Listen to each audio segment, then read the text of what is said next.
It's a great, great morning, the first day in heaven when you stroll down the golden avenue. There are mansions left and right, and you thrill to every side, and the saints are always smiling, saying, how do you do? Oh, it's a great, great morning, your first day in heaven when you realize your worrying days are through. You'll be glad you are not idle, took time to read your Bible. It's a great morning for you. Amen. Good morning po sa ating lahat and happy Wednesday morning. Ito po yung lingkod, Peter Jong from CBBC Singapore Outreach. Ito po yung ministry ng CBBC San Pedro Laguna under the leadership of our pastor, Dr. Ed Laurena. Amen. Welcome po sa ating morning live stream. Okay, so bago natin mapakinggan ang devotion, tayo po muna magbukas po sa panalangin. Let's bow our heads to prayer. Father in heaven, Lord, we bless you. And thank you, Lord God, for your goodness. Thank you for this this great morning, Lord God, that you've given us. Thank you, Lord God, for another another chance to experience your grace, your goodness, and your mercy upon us. Lord, I pray that you would bless our live stream this morning. May you bless the message, Lord God, that your people are going to hear, and bless your people that will be joining. I pray, Lord God, that your word will speak to their hearts and encourage them, oh Lord God, and strengthen them through your word. May we once again be refreshed by the reminders that you will give, and may we be corrected, O Lord God, by the reproofs that you will make. I pray, O Lord God, that you would bless your servant also. You will give me words to say. I just humble myself to you, O Lord God. Without you, I am nothing. And I pray, O Lord God, that you will give us a victory this morning in our devotion. Lord, forgive us our sins. Make us worthy of the blessings. In Jesus' name we pray. Amen and amen. All right. Let's open our Bibles, please, in the book of First John. First John chapter 5. First John chapter 5 po tayo. In verse 18. Just one verse. First John chapter 5 in verse 18. Okay? Ang sabi po dito, we know that whosoever is born of God sinneth not. But he that is begotten of God keepeth himself, and that wicked one toucheth him not. Okay? So sabi dito, he that is begotten of God keepeth himself, and the wicked one toucheth him not. Okay, I like to speak about the subject this morning, our defense during temptation. Our defense during temptation. All right, tayo po muna manalangin. Father in heaven, Lord, we bless you and we thank you, O God, for this passage that we have read. Thank you for your word. Bless us now, Lord God, as we go to this time of study.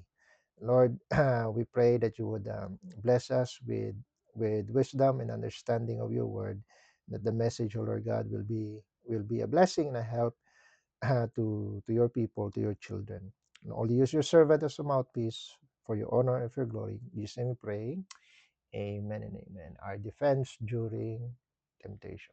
All right? So that sabi ng first John, ng John chapter 1 verse 12, but as many as receive him, to them give he power to become the sons of God, even to them that believe on his name, no? So naniniwala tayo na sino mang tumanggap kay Kristo, whosoever, no, na tumanggap kay Kristo bilang kanyang tagapagligtas ay binigyan ng kapangyarihan na maging anak ng Diyos. So sila yung tinatawag dito sa verse na binasa natin na born of God, no? So sabi dito, we know that whosoever is born of God sinneth not, but he that is begotten of God keepeth himself, no? And the wicked one toucheth him not, no? So lahat ng anak ng Diyos, no, ay merong absolute security, no, na kay Kristo. Meron na tayong assurance of salvation.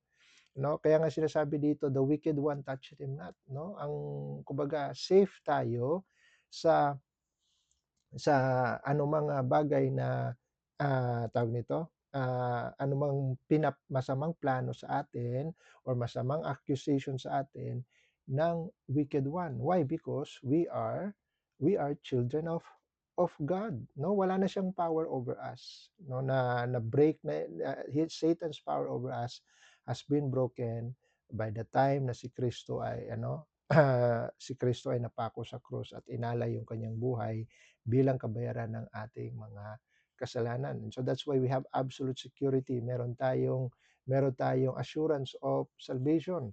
Sabi nga ng John chapter 10 in verse 28, ano? John chapter 10 in verse 28. Okay? Sabi dito sa verse 28, "And I give unto them eternal life, and they shall never perish, neither shall any man pluck them out of my hand." No, they shall never perish. No, kasi binigyan tayo ng eternal life. Amen? At walang sino mang makakapag-alis sa atin mula sa kamay ng Diyos, no? ang ang authority ng Panginoon ay nangingibabaw na ngayon sa authority ng diablo na minsan ay nasa atin, ano? So wala nang ano na broken na yung ah, broken na yung power ni Satan. Broken na yung power ng wicked one over us, ano? Kaya nga ah, yung if we hold on to this truth, if we stand on this truth, no?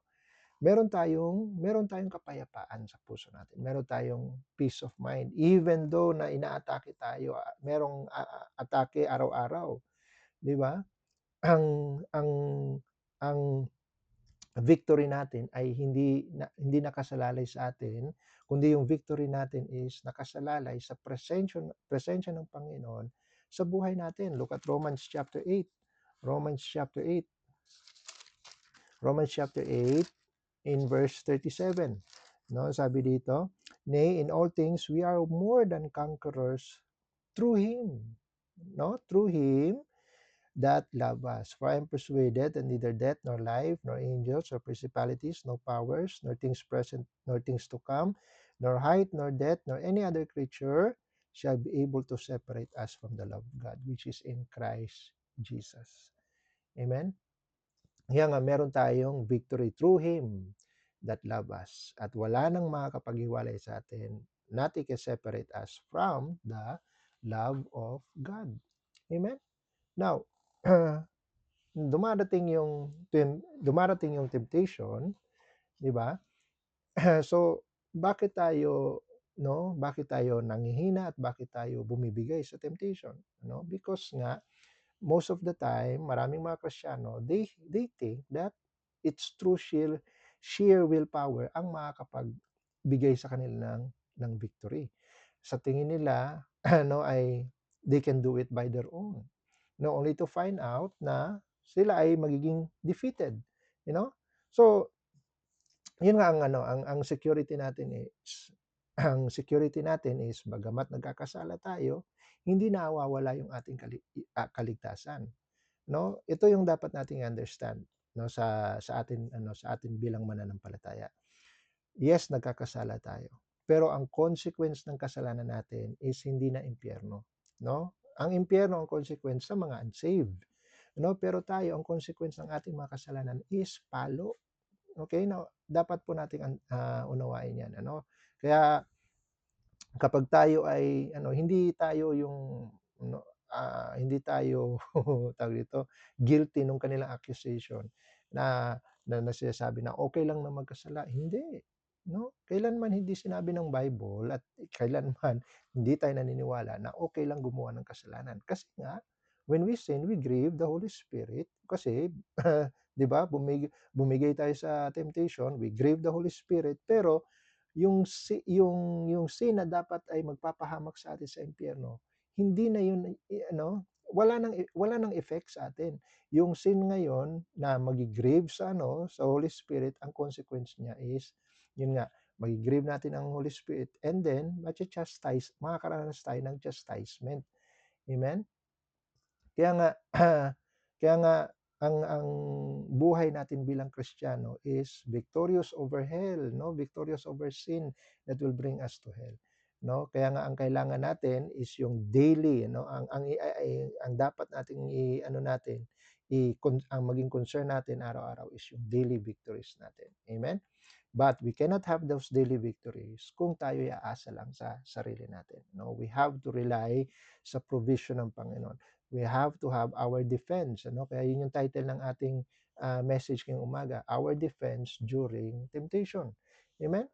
Hindi again, hindi tayo pwedeng mag-rely sa ating sarili kasi sabi ng Ephesians chapter 6, Ephesians chapter 6 in verse 12. Ephesians chapter 6 and verse 12, for we wrestle not against flesh and blood, but against principalities, against powers, against rulers of the darkness of this world, against spiritual wickedness in high places. Ano? Ang ating laban ay hindi po hindi po flesh and blood, hindi po karnal. Hindi po hindi po tawag dito in the physical realm. Kaya nga hindi rin natin kaya na by our own. Amen? Kailangan ma-recognize natin that the battle is spiritual. And so that's why we need God's spiritual help. Amen? Kailangan tayong merong divine protection. Amen? Laban sa panlaban natin during the times of temptation. And so how what are these provisions? Amen? Ano yung mga provision ng Panginoon as our defense from temptation? Amen. Number 1 is the armor of God. No, I only have 3 points. No, very simple points. Reminders lang po sa atin.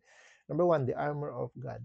No, ang commandment sa atin ng Panginoon is to put on the armor. Let's look at Ephesians chapter 6. Balikan natin yung Ephesians chapter 6. No, sabi dito sa verse 11. Ephesians 6 in verse Ephesians chapter 6, look at verse 11. Sabi dito, put on the whole armor of God that you may be able to stand against the wiles of the devil. Amen? Put on the whole armor. Amen? Kasi ang kalaban natin, very tricky, no? Very subtle. Amen? At marami siyang mga tricks na ini-employ para sirain ang buhay natin. Kaya nga kailangan natin ng how to say, divine equipment. Amen? Para i-block natin yung mga fiery darts of the devil. Amen? Ano yung mga pieces of armor na ibinigay sa atin ng Panginoon? Sabi dito sa verse 14, stand therefore, having your loins girt about with truth. No? So, ang unang protection natin, truth. And having on the breastplate of righteousness. Pangalawa, righteousness. And your feet shod with the preparation of the gospel of peace. Ano yung shod, sir? No? Shod is the past tense of shoe. No? So ibig sabihin yung feet natin ay nakabalot, amen, ng preparation of the gospel of peace, no? Kaya nga how beautiful are the feet of them that no that bring the gospel of peace, no? So yun nga yung sinabi ng verse, above all taking the shield of faith, amen, where we able to quench all the fiery darts of the devil, and the helmet of salvation, and the sword of the Spirit, which is the Word of God. Okay? So ito yung armor.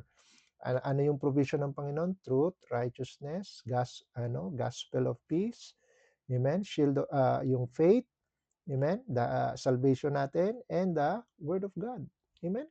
Kaya kailangan ito, kumpleto. Amen? Kaya nga, napansin niyo po ba na kahit yung soul winning is our protection? Amen? That's why we have to, we have to still, go about. Kapag nakakaranas tayo ng temptation, wag nating layuan ang ministry. Amen? Gawin natin yung ministry natin for the salvation of the lost, to share the gospel. Amen? No, ang unang-una, meron tayong truth, no? At sabi nga ng Panginoon sa John chapter 8 in verse 32. John chapter 8 in verse 32, and you shall know the truth, and the truth shall make you free. Amen? Merong provision ng Panginoon na righteousness. and righteousness, sabi nga ng Proverbs, deliver it from death. Amen? Merong provision ng Panginoon na faith. Amen? At ang faith natin is our shield, or sa Old Testament ang tawag diyan ay buckler. Amen? Ano sabi ng Psalm 18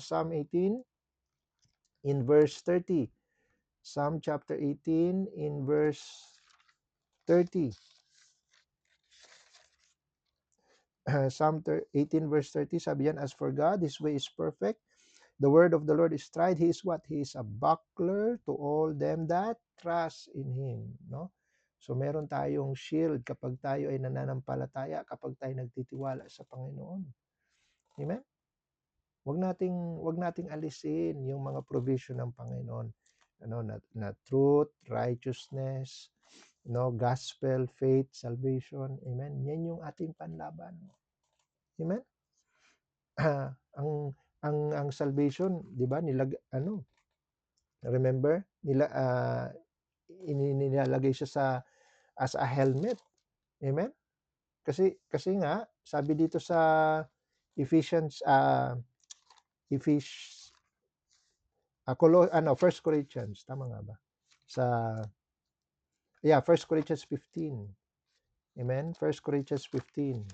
Wala kasi ito sa outline. Naalala ko lang po. First Corinthians chapter 15. Okay? Regarding the helmet of salvation, sabi dito sa verse 2, verse 1 muna. Moreover, brethren, I declare to you the gospel which I preach unto you, which also you have received, wherein you stand. Verse 2, by which also you are saved, salvation, if you keep in memory what I preach unto you, unless you have believed in vain. So, kinikip siya sa memory, ibig sabihin inaalala. Amen? One thing na makakapag-protect sa atin sa temptation, kung lagi nating inaalala. Amen? Yung ating kaligtasan. Amen? And that serves as the helmet of salvation. Amen? Kasi kailangan gwardiyahan natin yung ating isipan kasi yan ay kung ano-anong ini-influence. Satan has no longer power to control our mind, but rather what he does is he influence, na ina-attempt niyang influensyahan yung ating pag-iisip. Amen? But that can be countered kung lagi nating aalalahanin na tayo ay ligtas. Amen? We always have to remind ourselves. Amen? Through prayer, and kaya nga sabi ni ni David, di ba? Sa Psalm 51, restore unto me the joy of my salvation. Amen? Kaya kailangan nating maalala lagi yung ating kaligtasan. It serves as an armor natin, helmet of salvation. So number 1, we have the armor of God as our protection. We have the armor of God as our defense. Number 2, we have the armor, aside from the armor of God, we have the word of God. Amen? Yun nga yung last piece na nabanggit sa Ephesians chapter 6. Di ba?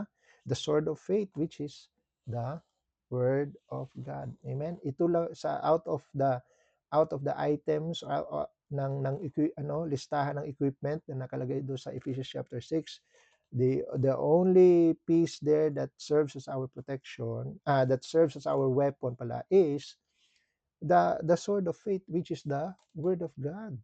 Amen? Yun yung kailangan natin. Aside from the armor, we have a weapon as our offense. Amen? Ano sabi ng Hebrews chapter 4? And with regards to the word of God, sabi ng Hebrews chapter 4 in verse 12, for the word of God is quick and powerful and sharper than any two-edged sword, piercing even to the dividing asunder of soul, spirit, and the joints and marrow, and is a discerner and of the thoughts and intents of the heart. Amen? We have the word of God. Kailangan natin, meron tayong tangan-tangan na salita ng Diyos. Remember Christ, when He was tempted in the wilderness, di ba? Tatlong beses siyang nilapitan, that the devil tried to influence him. Amen? To na magkasala. Paano siya na how was he defeated? No, Christ defeated the devil by speaking scripture. Amen? Kaya nga tayo, we should fill our hearts, we should fill our mind and our hearts with the word of God. Amen? At yun yung pagiging panlaban natin, not as an armor, but as a weapon. Amen? Kaya nga sabi ni David sa Psalm 119, di ba? Thy word have I hid in my heart that I might not sin against thee. No, that's why it's very important na meron tayong mga memorized na scripture. Amen? Scripture that we can speak out as truth. Amen? Panlaban natin to encourage us and to strengthen us, to remind us, amen, during times of temptation. Amen? No, we can speak this out, para marinig hindi lang ng isipan natin kundi ng mismong tenga natin. Amen. we have to we have to speak out the word of God. Amen. Kaya nga importanteng meron tayong daily intake ng salita ng Diyos. No, sabi nga ng Matthew chapter 4 verse 4, man shall not live by bread alone but by every word that proceeded out of the mouth of God. Amen? Kung gaano kahalaga na tayo ay physically nakakakain araw-araw, amen, dapat we should also be mindful na pakainin yung ating kaluluwa araw-araw. Amen? Kasi the moment the temptation strikes, the temptation will only have its strength kung tayo ay spiritually weak. Amen? And how does that happen? Paano tayo naging spiritually weak? Unang-una, kapag tayo ay hindi nourished ng salita ng Diyos. Amen? Kaya nga, every day, we have to search the scriptures daily. Amen? Para yung kaluluwa natin, ay magkaroon ng buhay. Amen? We need uh, the the the breath of God to inspire us every day. And where do we get that inspiration? Mula sa salita ng Diyos. Di ba? Sabi ng 2 Timothy chapter 3 and verse 16, all scripture is given by inspiration of God. So, ang word of God may breath of life. Amen? And kapag yung word of God ay nagkakaroon tayo ng intake of the word of God, nagkakaroon din tayo, amen, ng daily portion, amen, of his inspiration. Amen? Kaya nga ang spirit natin nabubuhay. Amen? Kasi again, nasumpungan niya yung breath of life. Amen? Kaya nga we get encouraged, we get strengthened, we get we get emboldened, nagkakaroon ulit tayo ng hope, amen, ng courage to face ng hard times, nagkakaroon tayo ng comfort, amen, nagkakaroon tayo ng peace. Why? Because it's being brought to us by scripture, by the word of God. Amen. Sabi nga ng Romans chapter 15, look at verse 4. Sabi niyan, for whatsoever things were written aforetime were written for our learning, that we, sabi, through patience and comfort of the scriptures might have hope. Amen? It's through the scriptures that we get patience, comfort, and hope. Amen? And those are the things we need kapag tayo nakakaranas ng pagsubok, kapag tayo nakakaranas ng nakakaranas ng tukso, di ba? We need the word of God. That brings about patience, comfort, and hope. Amen? So, what's our defense during temptation? Number 1, the armor of God. Number 2, the word of God. And number 3, last but not the least, ito yung sinasabi natin above all, Number 3, the presence of God. Amen? Ang pinaka-victory natin, mga kapatid, no, is kasama natin ang Panginoon. Amen? Na hindi, sabi nga niya, I will never leave thee nor forsake thee.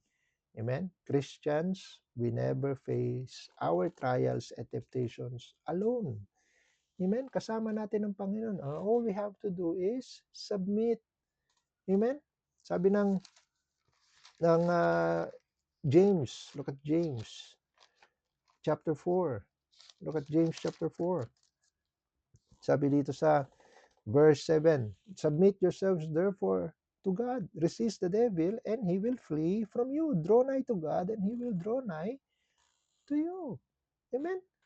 The very best way na ma-resist natin is we submit first ourselves to God. Amen?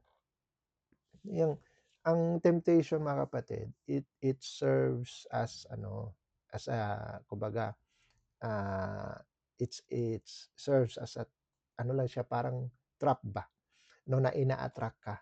Amen? But what we have to do para hindi tayo ma-attract dyan sa trap, amen? What we do is, instead na mag-focus tayo doon, mag-focus tayo sa Panginoon. Amen? Mag-focus tayo sa presensya ng Panginoon. Draw nigh to God and He will draw nigh to you.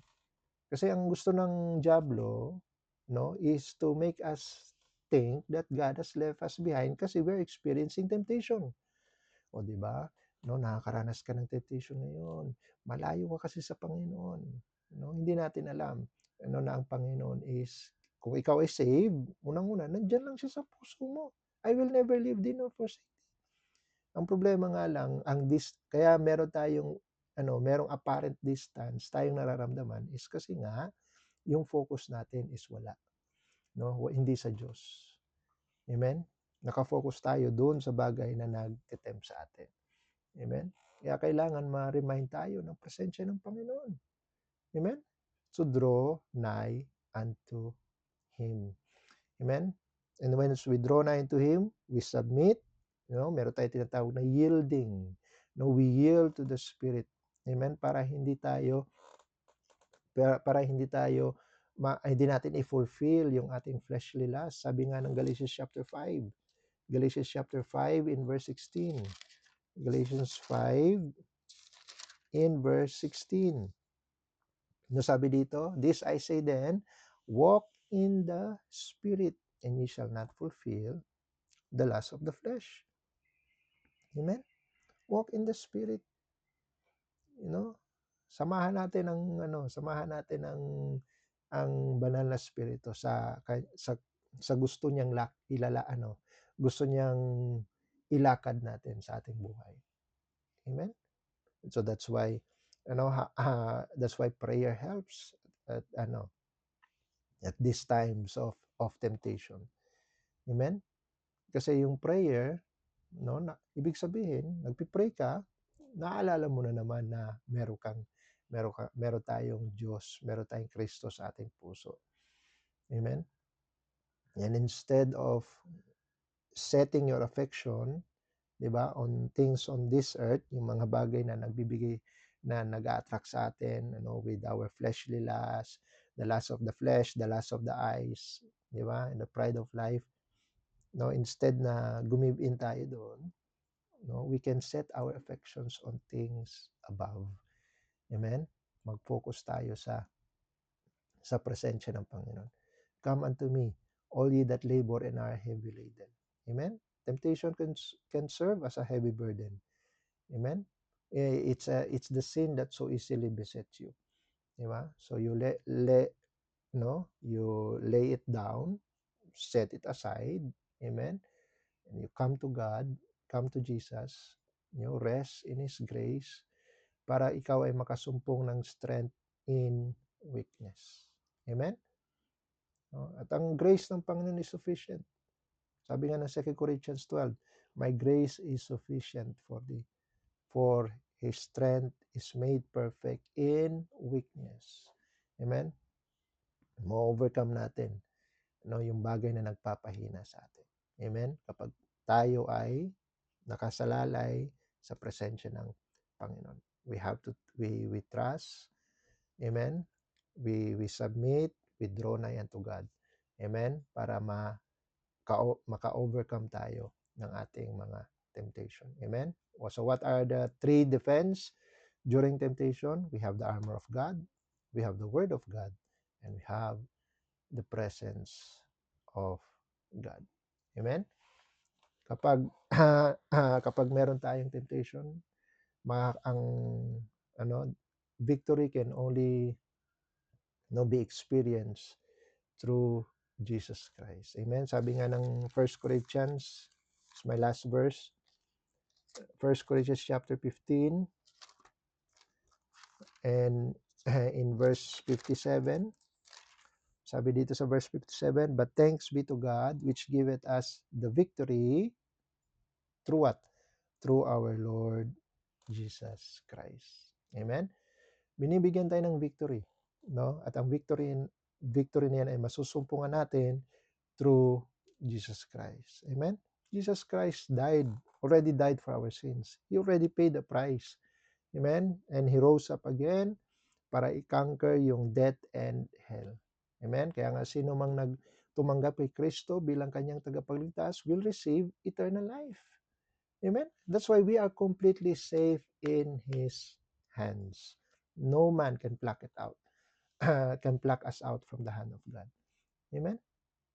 Kaya nga, kung nasa Diyos naman nakasalalay ang victory, let's always, draw nigh unto God.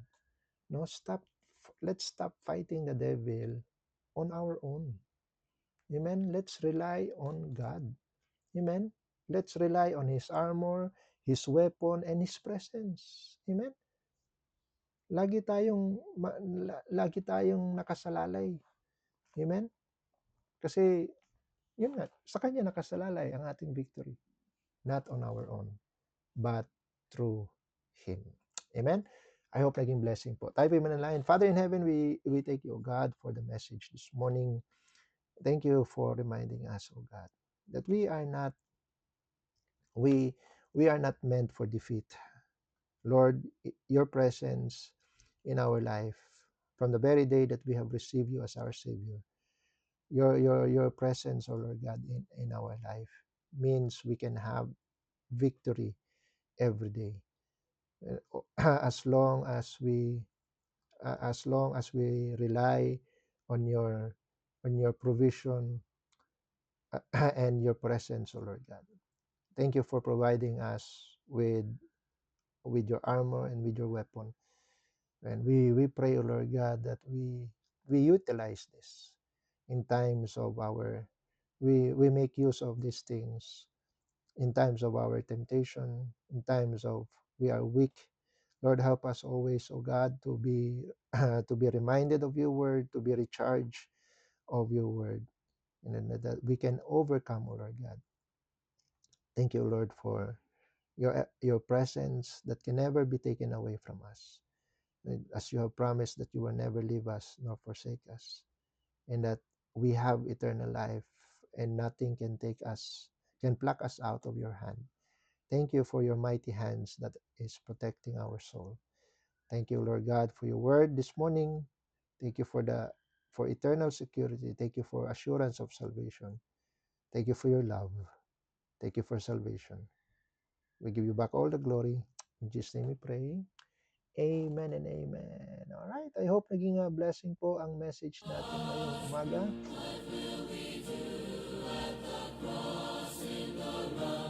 Okay, so batiin natin ang ating mga kasama.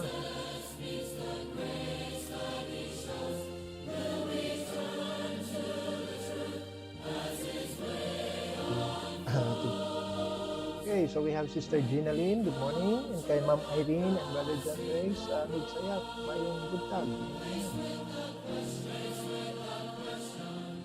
Okay, so we also have Sister Ermelita from Hong Kong. Good morning. Si Sister Grace, good morning. Sister Chen, good morning sa'yo. And then we have Ate Edith, good morning. And also kay Ate Lolit Maristanes, hello po ma'am, good morning. Thank you for joining. And also kay Sister Laila, good morning. Sister Jonali, good morning. Sister LG, good morning. Kay Ma'am Mary Jane Ramirez, good morning. Thank you po for joining. Sister Barbie is also with us. Good morning. And kay Mrs. Cadayona, hello po ma'am, good morning. Kay Ma'am Florenda Socias, hello po ma'am, good morning. Thank you for joining. Sister MJ is also with us. Good morning sa iyo, sis. Kay Ma'am Gloria Ramos, hello po, good morning. Sir Noel, amen, good morning po. Thank you for joining. Sister Keng is also with us, good morning. And kay Sister Jackie, good morning. Ma'am Joyce Casanova, hello po ma'am, good morning. And also kay Sister Anlin, good morning. Sir Joven Siladan, good morning sir. Thank you for joining. Sister Evelyn, hello po, good morning. And also kay Ma'am Maris, hello po ma'am, mayong buntag dira. Thank you for joining. Okay, so dyan po nagtatapos ang ating morning devotion. Members, ang prayer meeting natin mamaya ay gaganapin kina Sir Noel sa Chuachukang. Amen. So, kayo ay free, magkita-kita tayo doon sa Chuachukang. Let's have fellowship and let's fellowship and let's pray together. Amen. Listen to the word of God together. Amen. All right. So, dyan, with that, tayo po ay magwakas po sa panalangin. By the way, bago tayo manalangin, sorry. Wala po tayong morning devotion this coming Friday. Kami po ay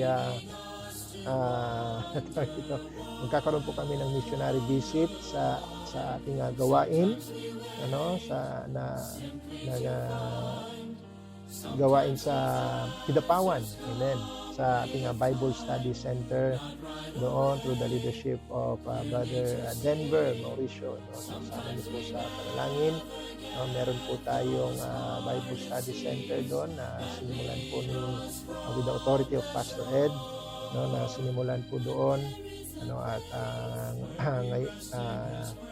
last February, at ngayon nga ang magaganap po yung first missionary visit po natin doon. So let's pray. Let's help us pray for victory, na may magkaroon po ng mga bisita, at sila po ay makarinig ng mabuting balita. Amen. At pag-pray din po natin sila Sir Denver at sila Ma'am Stella, silang ginagamit ng Panginoon dun sa gawain dun sa Kidapawan City, which is my birthplace. Amen. Kaya napakalapit po sa aking puso. Amen. Yung gawain nila doon. Kasi aside from missionary visit, ay mabibisita ko rin yung ating mga kamag-anak doon sa Kidapawan. Amen. Yes, magkababayan po kami nila Sir Denver at sila Ma'am Stella. Okay, so isama po natin sila sa mga. Alright? So wala po tayong devotion sa Friday at sa Monday, kasi nandun pa, babiyahe pa lang po ako nun sa Monday. So magkita-kita po ulit tayo sa Wednesday next week, Wednesday next week. Alright, so with that, let's close with prayer. Father in heaven, Lord, we bless you. We thank you, God, for this morning's message. Thank you, Lord God, for the reminders and comfort that we have heard. That even though we experience temptation, Lord God, victory is also provided, Lord God, for us. Thank you for reminding us of this, that we do not have to be defeated and stumble and fall during temptation, because you have already provided us victory, O Lord God. So we pray that we hold on to these things, your armor, your word, and your presence, O Lord God.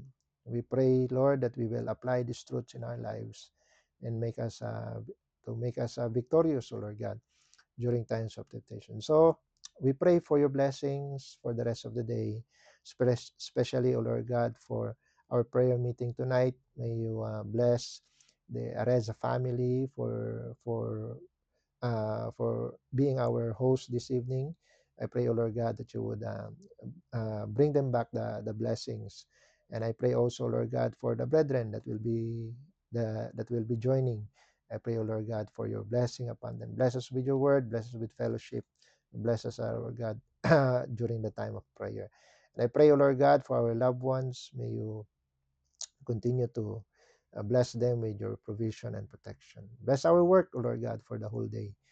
Give us a wisdom, give us strength and joy as we fulfill our task and our assignments. And Lord, I pray that you would continue to bless our pastor, Dr. Ed. Thank you for 53 years of his life in the ministry.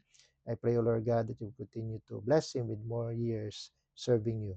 And I pray, O Lord God, for this live stream program to be always a blessing and a help to your people. Thank you for the privilege of giving your servant, and we give you back all the glory and honor. In Jesus' mighty name we pray. Amen and amen. Alright, thank you po for joining, mga kapatid.